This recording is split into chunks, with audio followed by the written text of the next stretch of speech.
What's up guys, welcome back to the channel. Thanks so much for being here. So today we're gonna be talking about real estate video guided tours. So you filming realtors walking around, talking about a house, showing things off, doing their thing. I've done a lot of these over the years, so I wanted to put this together to help you shoot more efficiently, get better results, and make the experience better for you and your client. So if that sounds good to you, watch the video.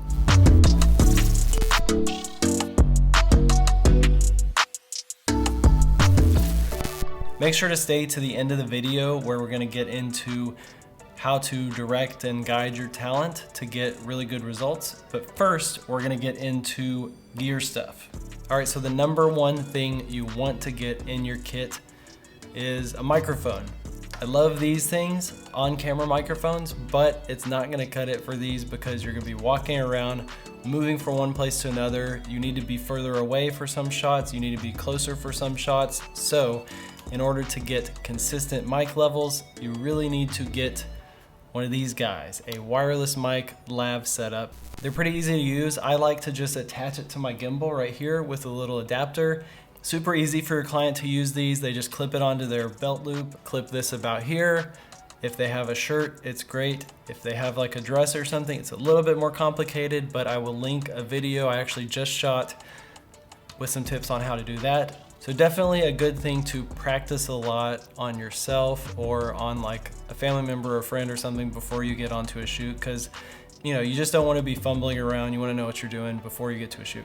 So wireless mic is a must, because the whole point of this video versus a normal real estate video is that they are talking and telling the story of the house. So if the talking points are not clear and sharp and easy to understand when you're watching it, it's not doing the job well, and unfortunately, I've seen a lot of videos where that's the case.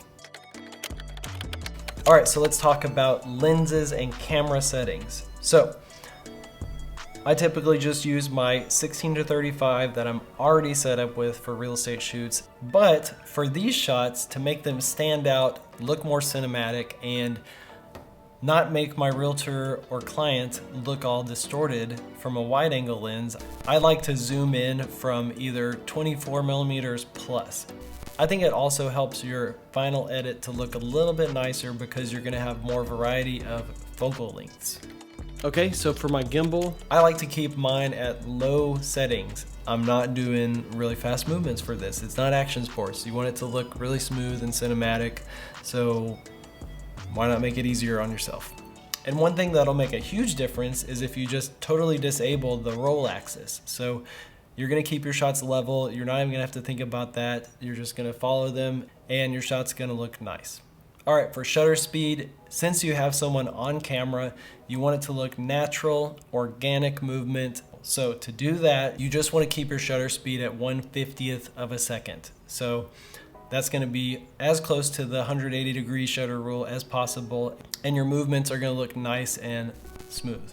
So for aperture, I like to keep it at either 2.8 if I'm on this lens, or if I bust out a prime lens like a 35 or a 24, anywhere from 2 plus. I don't really like to go too far to like 1.2 or something like that, because then you're just gonna be like isolating just their head. For these types of shoots, you wanna keep some details in them. It's not bad to have detail, but if it's too bright, like you're filming them outside, I like to keep them in the shadows as much as possible so the lighting looks pretty nice on them. But just like normal, I like to keep those settings the same and just use a variable ND for outside to compensate for the different light and get them exposed nicely. So the next one might actually be the most important. Even more important than audio is to get the client to script it out beforehand. A lot of people don't like doing this, but if you can get them to do this, they will be glad they did, because it takes out all the guesswork in filming. You can literally just check through a list, make sure you got all your shots, and then they can go back to getting on their cell phones, talking to their clients, all that realtor stuff that they do. Now, let's talk about what to actually have on a script to make it work for a video. So most people that actually end up seeing these videos on like Facebook or on MLS, they don't have a ton of time to sit through a 30-minute guided tour. They just want to see the main selling features, what the realtor thinks is exciting, and if there's anything that the realtor can talk about or demonstrate that's not super obvious in photos. Here's what pretty much always works is they can just start off saying like, hey, it's me, and we're in this area, and we're really excited to show you my new listing at blank, blank, blank address. Let's go check it out. That's all you need to do. Okay, next I get them to say 3 main selling features. So that could either be a room or just like one really awesome feature that they're excited about. So if it's like the kitchen has like an awesome oven, or if the ceilings are really high, they have like really fancy chandelier entryway or something. Stuff that makes people envision themselves living there for prospective buyers. So after that, I like to get them to just do a quick outro, and all they really need to say is, thanks so much for watching. Here's my contact info. Hope to see you soon.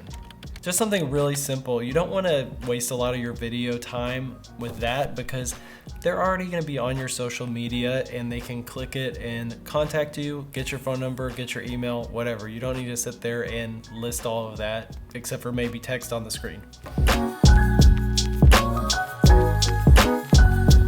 Okay, so if you show up to a job, scripted and everything, ready to go, and you need to do your audio test while you're getting your gear set up and everything, I like to go ahead and get them to do the whole script as a voiceover, just to be safe in case like the audio gets messed up while you're filming them on camera or whatever. Maybe they just get super nervous and do a really bad performance on camera, and that way you have voiceover as backup and you can just put your shots of the house over it, and for the viewer it's basically going to be the same effect.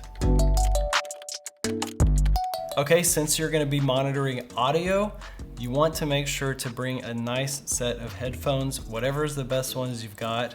This is what I use, the Bose Quiet Comfort headphones. I really like using over-ear headphones because they block out a lot of background noise and make it to where you can really hear things like if it is clipping, or sometimes it'll move around in their clothes or something and you'll lose a lot of volume because of that. Like it'll go from here to just like in their pants or something. So having headphones on the whole time while you're filming is a must. So another perk of doing a voiceover first is that it gets all these words in their mind, helps them transition from being on their phone with clients probably to being on camera. They're gonna have a lot easier time talking on camera if they've already said these words out loud recently. The last thing you need to do is get ready to be nice to your client.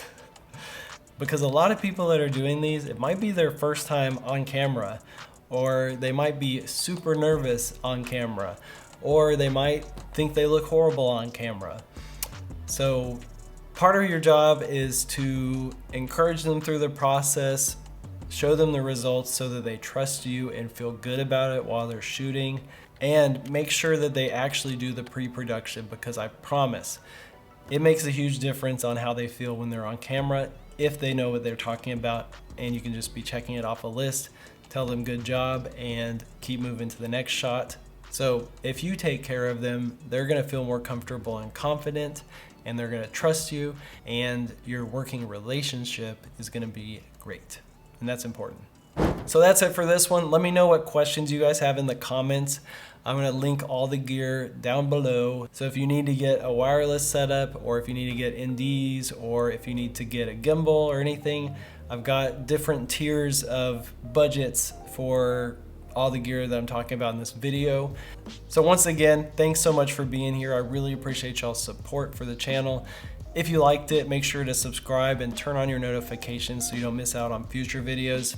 And I look forward to seeing y'all in the next one. Peace. Camera's too far away to do that. Peace.